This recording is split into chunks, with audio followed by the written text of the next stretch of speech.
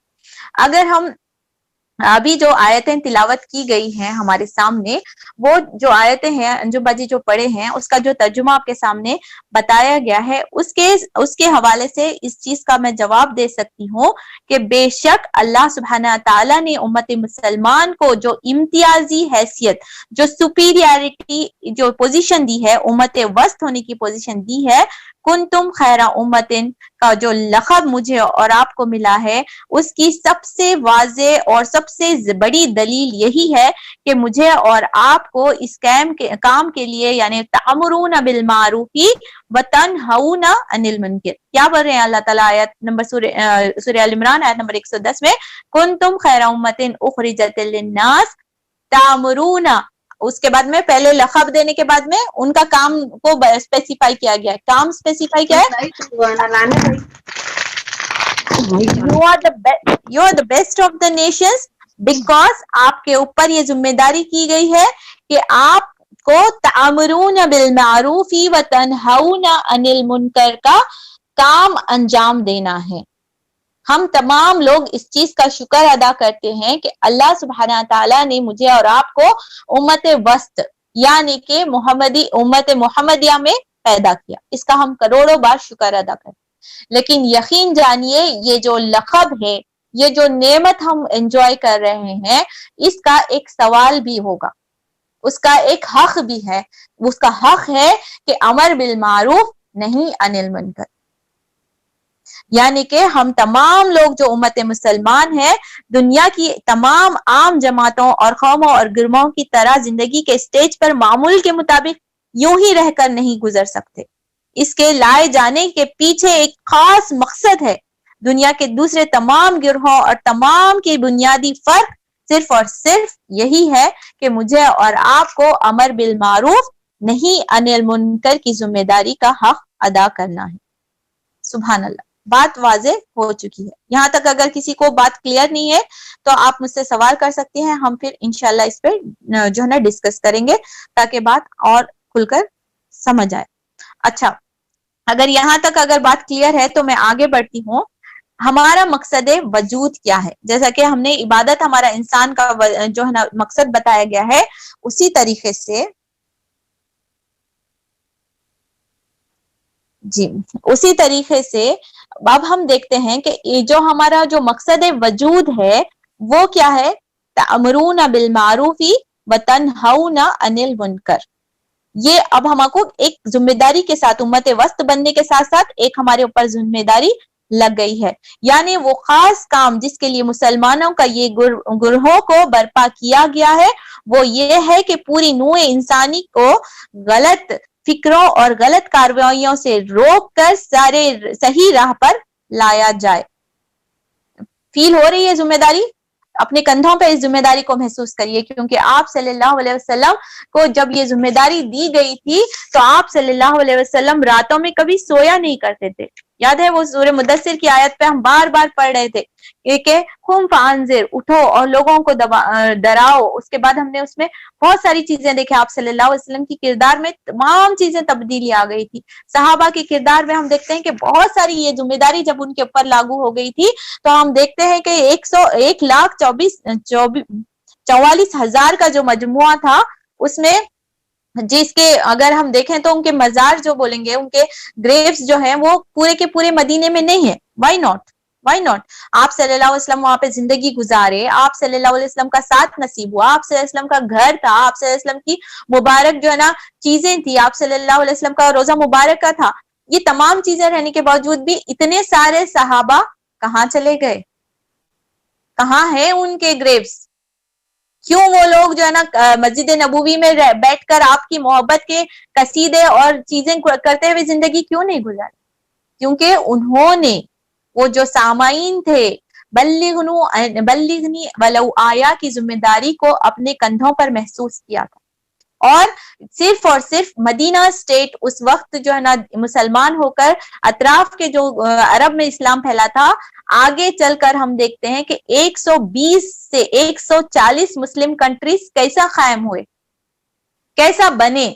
اگر یہ صحابہ آپ صلی اللہ علیہ وسلم کی محبت کے قصیدے پڑھ کے مسجد حرام یا مسجد نبوی میں زندگی گزار دیتے اور ان نیکیوں کو جمع کرتے رہتے تو کیا دین مدینے کے باہر پھیل سکتا تھا؟ کیونکہ اس ذمہ داری کا حق ادا کرنے کے لیے مجھے اور آپ کو بھی اپنے کمفرٹ زون سے, اپنے بزی شیڈیول سے دین حق کا کام کے لیے وقت نکالنا ہے. میری بہن, یہ تمام چیزیں جو مجھے اور آپ کو سنائی جا رہی ہیں, ہم لوگ جو پڑھ رہے ہیں, یہ اس چیز کا ہم ذمہ داری کا احساس پیدا کرنا ہے کہ یہ کوئی نفلی کام نہیں, یہ فرض ہے. جو قرآن میں جو بات بتائی جاتی ہے, جو کرنے کا حکم دیا جاتا ہے, it is an obligation, it is compulsory. اور یہ وہ کاموں میں سے ہے اگر ہم نہیں کریں گے تو اس کا جواب مجھے اور آپ کو دینا پڑے گا. اللہ اکبر. جس طریقے سے ہماری فرائض کا جواب دینا ہے, مجھے اور آپ کو اس ذمہ داری کا بھی جواب دینا ہے. اور یہ یاد رکھیے جی, اور اس پلو سے مجھے اور آپ کو یہ بات باندھ لینی ہے کہ تبلیغ دین کا کام, تبلیغ کا کام صرف اور صرف علماء کا کام نہیں ہے, بلکہ یہ تمام امت کے تمام افراد کا. اب وہ چیز ہے کہ کئی لوگ اس ذمہ داری کو محسوس کر لیتے ہیں اور جو ہے نا اپنے آپ کو سابقون اور اولون میں قرار پاتے ہیں, اور جو لا علم رہتے ہیں اس ذمہ داری کو اپنے کندھوں پر نہیں محسوس کرتے اور وہ پیچھے رہ جاتے ہیں. جنت کے کئی درجات ہیں, کئی درجات ہم کو قرآن سے ملتے ہیں. تو اس میں اب اس ریس میں یہ جو اللہ تعالیٰ قرآن میں ارشاد فرماتے ہیں کہ قرآن میں ارشاد فرماتے ہیں کہ جو خیر کے لیے جو ہے نا سبقت لے جانے کی کوشش کرو. وہ کون سی سبقت کی بات بتائی جا رہی؟